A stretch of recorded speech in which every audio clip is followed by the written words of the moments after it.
हम भूल गए रे हर बार, मगर तेरा प्यार नहीं भूले। हम भूल गए रे हर बार, मगर तेरा प्यार नहीं भूले। क्या क्या हुआ दिल के साथ, क्या क्या हुआ दिल के साथ, मगर तेरा प्यार नहीं भूले। हम भूल गए रे हर बात, मगर तेरा प्यार नहीं भूले।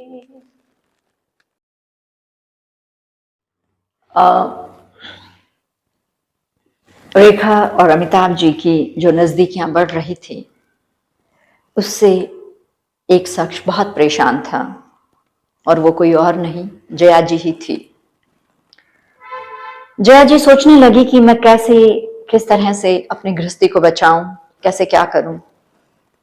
तो अमिताभ जी की गैर मौजूदगी में एक दिन जया जी ने रेखा जी को अपने घर डिनर पे बुलाया। रेखा जी बड़ी खुशी से, बड़ी अच्छा फील करती हुई जया जी के यहाँ जाती है डिनर पे। तो वहां जया जी बिल्कुल क्लियर कह देती हैं कि मैं आखिरी सांस तक अमिताभ का साथ नहीं छोड़ने वाली हूं। जया जी ने बिल्कुल क्लियर ये संदेश दे दिया था अपनी स्पष्ट आवाज में कि मैं आखिरी सांस तक अमिताभ जी को नहीं छोड़ूंगी। रेखा ने जया जी की आंखों में कुछ अलग सा देखा और रेखा बहुत टूटे हुए दिल से, बहुत हताश होकर अब उनके घर से तो वापस आ जाती है, लेकिन अपने दिल से अमिताभ जी को निकालने के बारे में सोचने पर ही सिहर उठती थी।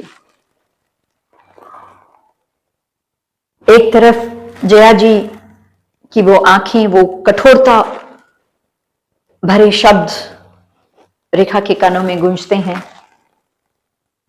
और दूसरी तरफ अमिताभ जी के साथ जिए हुए वो लम्हे, भले ही वो फिल्मी सेट पर ही क्यों ना हो, लेकिन जया तो उन्हें अपनी जिंदगी की हकीकत समझ चुकी थी। यहां पर अब शुरू होता है रेखा की जिंदगी में एक द्वंद्व, वो आखिरी मुलाकात का सिलसिला।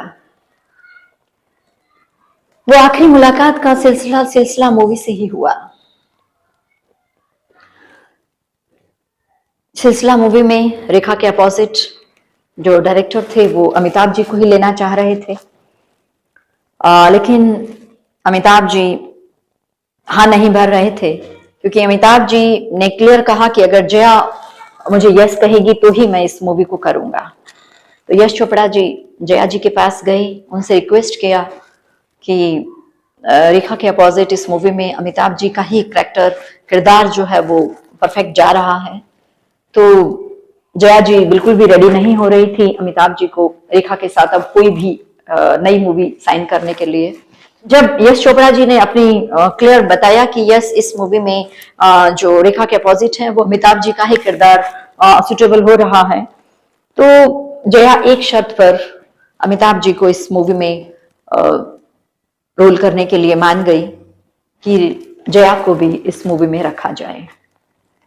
और इस सिलसिला मूवी में जया, रेखा और अमिताभ तीनों एक ही स्क्रीन पर हमने देखे हैं। बहुत कुछ इस मूवी में हम देख रहे हैं कि जया का जिस तरह से भी जो भी किरदार रहा और रेखा और अमिताभ का प्यार किस तरह से इस मूवी में रहा और एट लास्ट जया की जीत होती है मूवी में भी और रियल लाइफ में भी। बस सिलसिला के सेट के बाद इन दोनों का भी सिलसिला हमेशा के लिए खत्म हो गया। कुली मूवी की शूटिंग के दौरान जब अमिताभ जी को चोट लग जाती है तो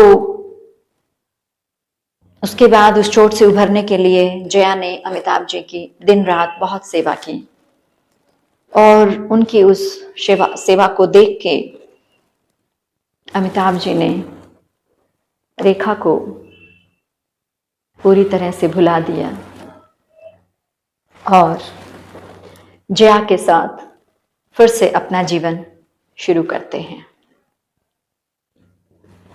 ये थी रेखा के प्यार की एक दर्द भरी दास्तां।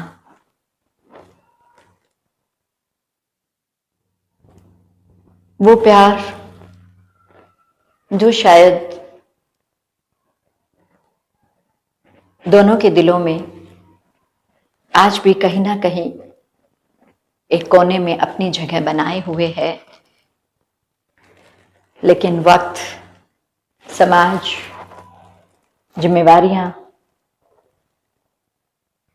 जिम्मेवारियों की मजबूत डोर कहीं ना कहीं